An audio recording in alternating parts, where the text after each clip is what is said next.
All right, Shalom. First off, I want to give all praises, honor, and glory to Yahweh, by Hashem Yahweh Shai, by Hashem Rekah HaKodash, and double honors to the apostles and the elders of Great Millstone.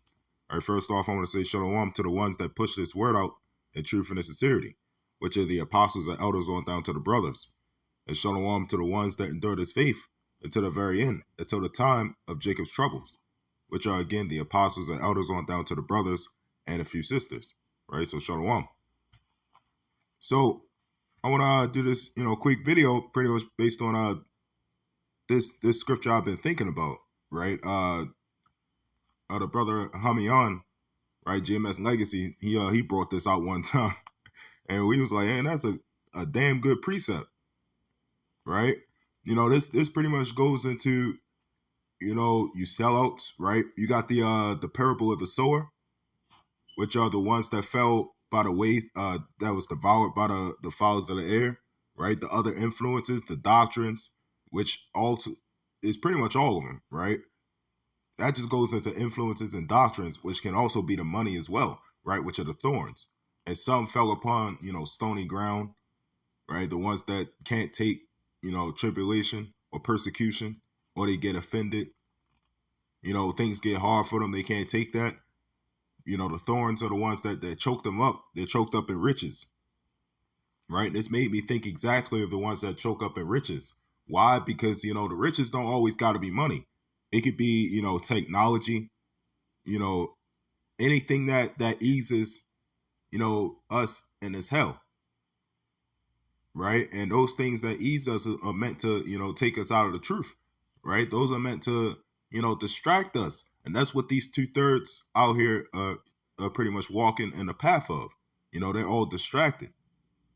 They're stuck in the jobs, the stimulus checks, right? And then you got these sellout ass camps, Bishop Nathaniel, right? He's a sellout big time, right? He took that bag.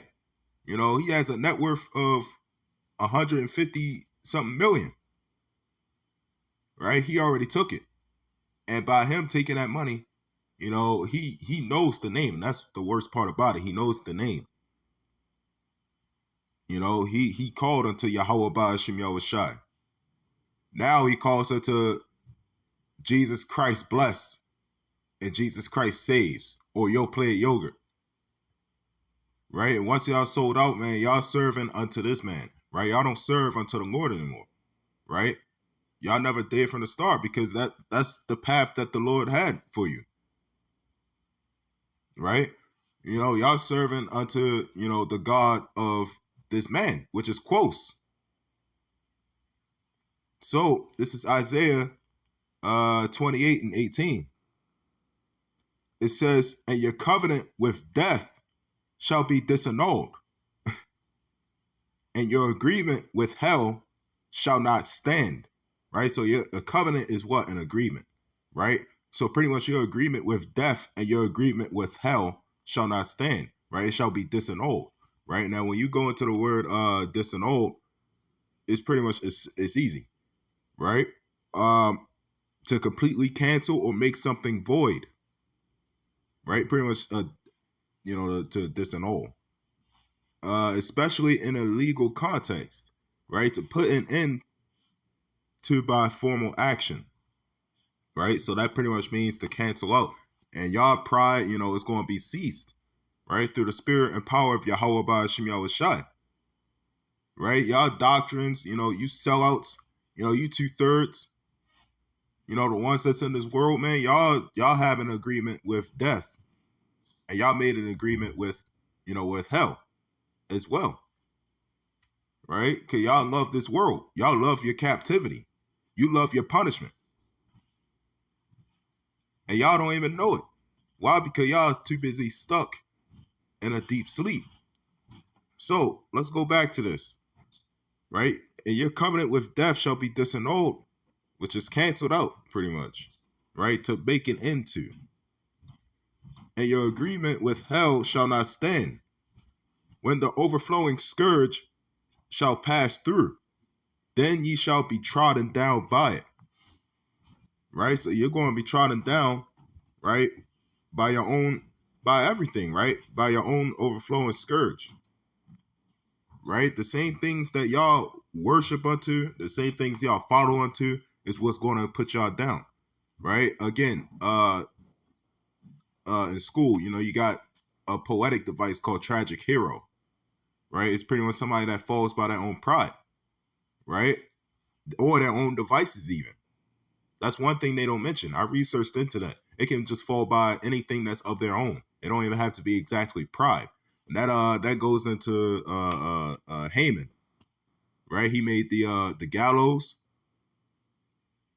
and he tried to get Malachi with it, right? But it failed. Why? Because he was killed by his own device.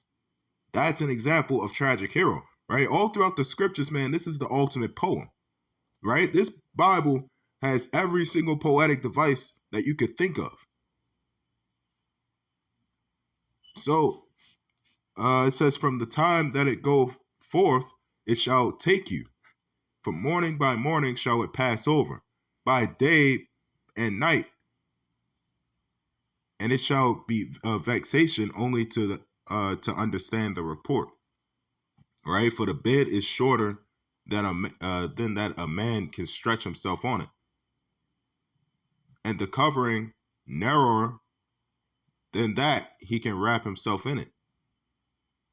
Right? So there's only but very much that you could go or that you could do. There's also precepts to Matthew, right? No man can serve two masters, right? It's either you love the one or the other, right? You can't be in between, because then you choose one side and it overtakes you, right? As this scripture just said, right? From the time that it goeth forth, it shall take you. Your doctrines, man, your money, your riches is going to overtake you, and it already has. But what did the scripture say? Your riches will all fly away like an eagle towards heaven, right? Your riches won't stand. Your doctrines, man, that's not going to stand. Why? Because your philosophies, your other gods, man, those are all idols, right? Those are all just idols of silver and gold. So, by the Lord's will, this lesson was edifying. I want to give all praises, honor, and glory to Yahweh, Bahashim Yahushua, and Shalom.